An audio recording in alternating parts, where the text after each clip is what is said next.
نحمده ونصلي على رسوله الكريم اما بعد فاعوذ بالله من الشيطان الرجيم بسم الله الرحمن الرحيم رب اشرح لي صدري ويسر لي امري واحلل عقدة من لساني يفقهوا قولي ربنا زدنا علما ربنا زدنا علما ربنا زدنا علما اللهم فقهنا في الدين اللهم فقهنا في الدين اللهم فقهنا في الدين آمین الہی آمین۔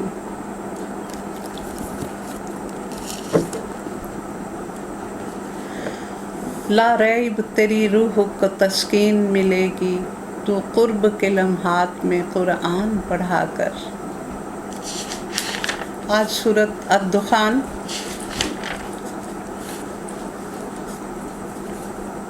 اعوذ باللہ من الشیطان الرجیم بسم اللہ الرحمن الرحیم حامیم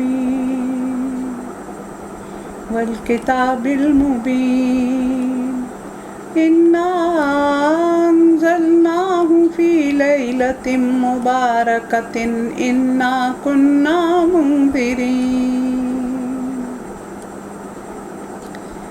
فیہا یفرق کل امر حکیم امرا من عندنا انا کنا مرسلین رحمتا من ربک انہ هو السمیع العلیم رب السماوات والارض وما بینہما ان کنتم موقنین لا الہ الا هو یحیی ویمیت ربکم ورب آبائکم الاولین بل ہم فی شک یلعبون فارتقب یوم تأتی السماء بدخان مبین یغشی الناس ھذا عذاب علیم ربنا اکشف عنا العذاب انا مؤمنون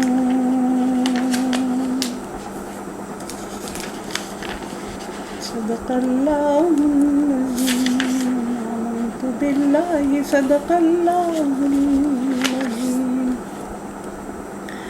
سورۃ الدخان، دخان دھوئیں کو کہا جاتا ہے اور اس کی نزولی ترتیب 64 اور مصحف میں ترتیب 44 ہے، اور یہ صورتیں جو حوامیم ہیں یہ یکے بعد دیگرے سب نازل ہوئی ہیں۔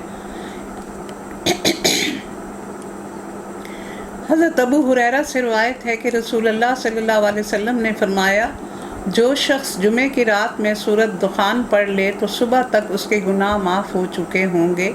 اور حضرت امامہ سے روایت ہے کہ رسول اللہ صلی اللہ علیہ وسلم نے فرمایا، جس شخص نے جمعے کی رات یا دن میں سورت پڑھ لی اللہ تعالیٰ اسے لیے جنت میں گھر بنائیں گے۔ اسے قرطبی نے بیان کیا۔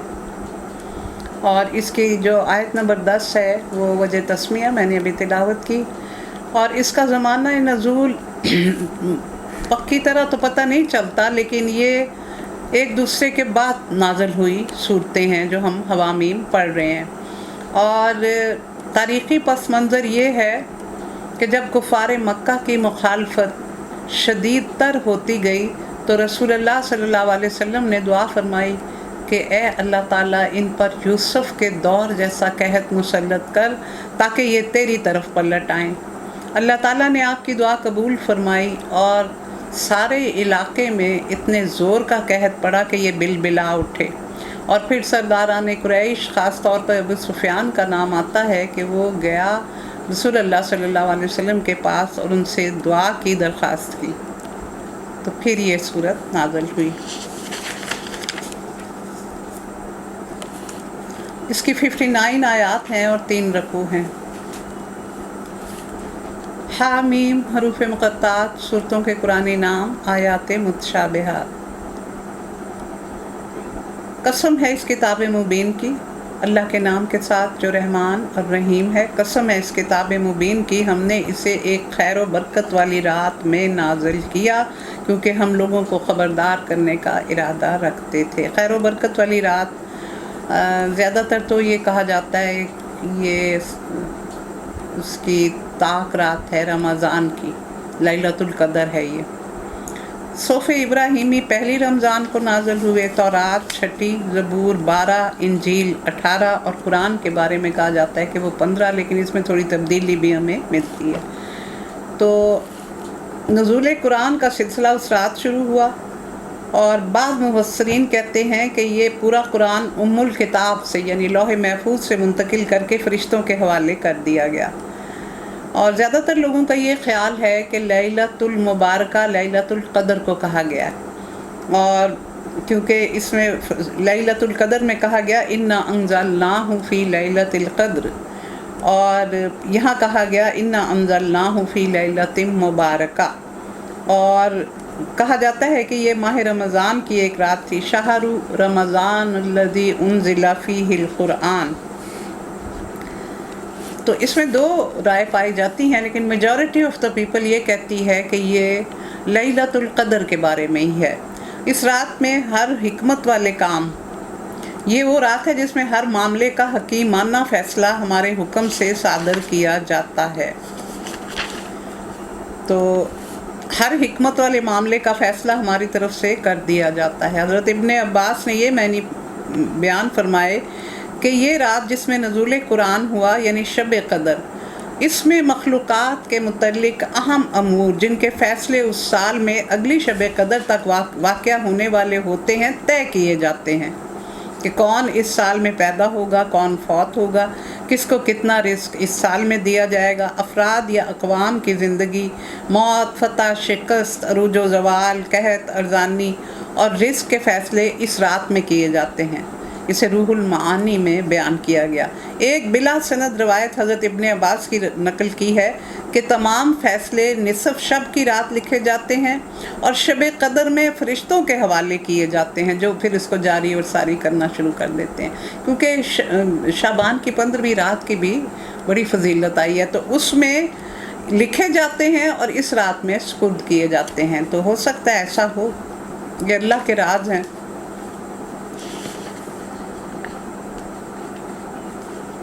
ہم ایک رسول بھیجنے والے تھے تیرے رب کی رحمت کے طور پر، یقیناً وہی سب کچھ سننے اور جاننے والا ہے۔ یعنی سب سے بڑا کرم اللہ کا یہ قرآن نازل کیا اور پھر رسول اللہ صلی اللہ علیہ وسلم کو ہمارے لیے بھیجا۔ آسمانوں اور زمین کا رب، ہر اس چیز کا رب جو آسمان اور زمین کے درمیان ہے۔ اگر تم لوگ واقعی یقین رکھنے والے ہو، کوئی معبود اس کے سوا نہیں ہے، وہی زندگی عطا کرتا ہے، وہی موت دیتا ہے۔ تمہارا رب اور تمہارے اسلاف کا رب جو پہلے گزر چکے اللہ ہی ہے، بلکہ یہ اپنے شک میں پڑے کھیل رہے ہیں۔ یہ تمہارے اسلاف کا کیوں کہا جاتا ہے؟ کہ حضرت نوح علیہ السلام کے دور سے شرک کی ابتدا ہوئی تھی، جب ان کے 5 بزرگ یکے بعد دیگرے فوت ہو گئے تھے، تو انہوں نے ان کی پہلے تصویریں بنائیں اور بعد میں مورتیوں کی شکل ہو گئی۔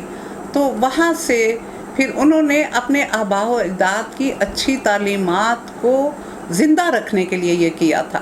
یہاں کہا جا رہا ہے کہ ان کا خالق بھی اللہ ہے، جن کو اب تم معبود بنا کے پوج رہے ہو، ان کی مورتیاں بنی اور اس طرح پھر بت پرستی چل پڑی، اور تم شک میں پڑے ہوئے ہو۔ اچھا انتظار کرو اس دن کا جب آسمان دھواں لیے ہوئے آئے گا اور وہ لوگوں پر چھا جائے گا، یہ ہے دردناک سزا۔ تو یہ دھواں لیے ہوئے آئے گا، قیامت والے دن آسمان پر سرخ دھواں بن جائے گا، یعنی آسمان سرخ دھوئیں کی طرح ہو جائے گا۔ یہ دھواں ہر ایک کو اپنی لپیٹ میں لے لے گا۔ دوسرا اس کا مفہوم کیا ہے کہ قحط کی وجہ سے لوگ ہڈیاں، پتے، مردار اور چمڑا کھانے پر مجبور ہو گئے۔ اتنا سخت قحط تھا کہ لوگ آسمان کی طرف دیکھتے تو نقاہت کی وجہ سے وہ انہیں دھواں دھواں دکھائی دیتا۔ بارش نہ ہونے سے فضا میں غبار چھا جاتا ہے۔ حضرت عبداللہ بن مسعود کے شاگرد مسروق کہتے ہیں کہ ایک دفعہ کوفہ کی ایک مسجد میں ہم نے ایک وائز کو اس آیت کی تلاوت کرتے ہوئے سنا، نمبر 10 کی، کہ قیامت والے دن آسمان دھواں دھواں ہو جائے گا، وہ یہ بتا رہا تھا۔ شاگرد نے بتایا تو حضرت عبداللہ گھبرا کر کھڑے ہو گئے۔ جب انہوں نے آ کے حضرت عبداللہ بن مسعود سے ذکر کیا تو وہ گھبرا کر کھڑے ہو گئے اور کہنے لگے کہ آدمی کو معلوم نہ ہو تو کسی جاننے والے سے پوچھ لے، یہ آیت قحط کے دھوئیں کے بارے میں ہے۔ یعنی انہیں یہ بہت برا لگا کہ انہوں نے اس طرح اس کی تفسیر کی۔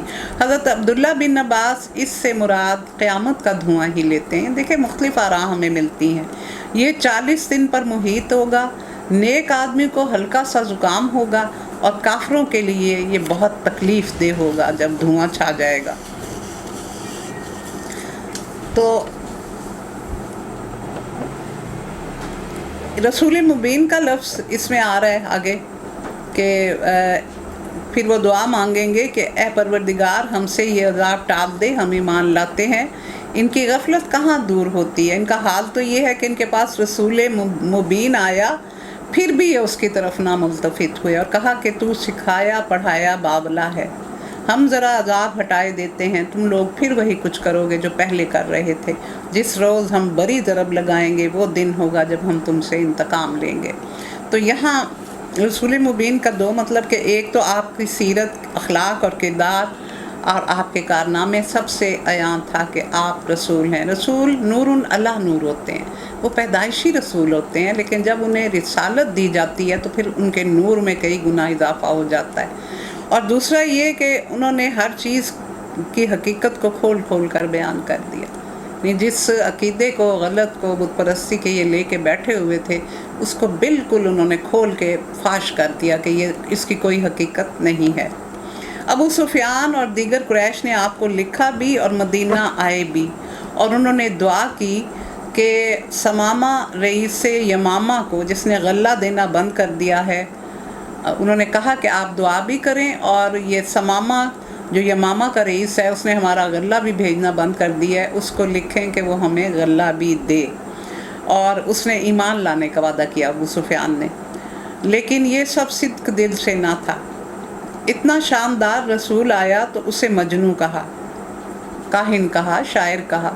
جب آپ کی دعا سے یہ عذاب ٹل گیا، قحط نکل گیا اور سمامہ نے آپ کے کہنے سے غلہ بھی بھیجنا شروع کر دیا، تو یہ پھر وہی اسی پرانی ڈگر پر آ گئے۔ اور یہاں آیا کہ جس روز ہم بڑی ضرب لگائیں گے، تو بڑی ضرب جنگ بدر میں لگی، 70 ان کے سردار قتل ہو کے تو بدر کے کنویں میں کوڑا کرکٹ کی طرح پھینکے گئے۔ یہ کم ضرب نہیں تھی، یعنی ریڑھ کی ہڈی ٹوٹ گئی تھی حقیقت میں۔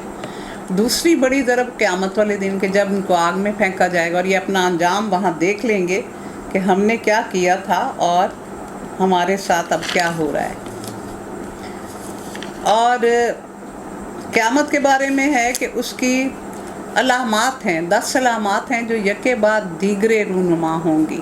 تو یہ ہمیں احادیث میں بھی اس کا پتہ چلتا ہے۔ اور آپ نے فرمایا تھا کہ قیامت قائم نہ ہوگی جب تک کہ یہ 10 علامات یکے بعد دیگرے ظاہر نہ ہو جائیں۔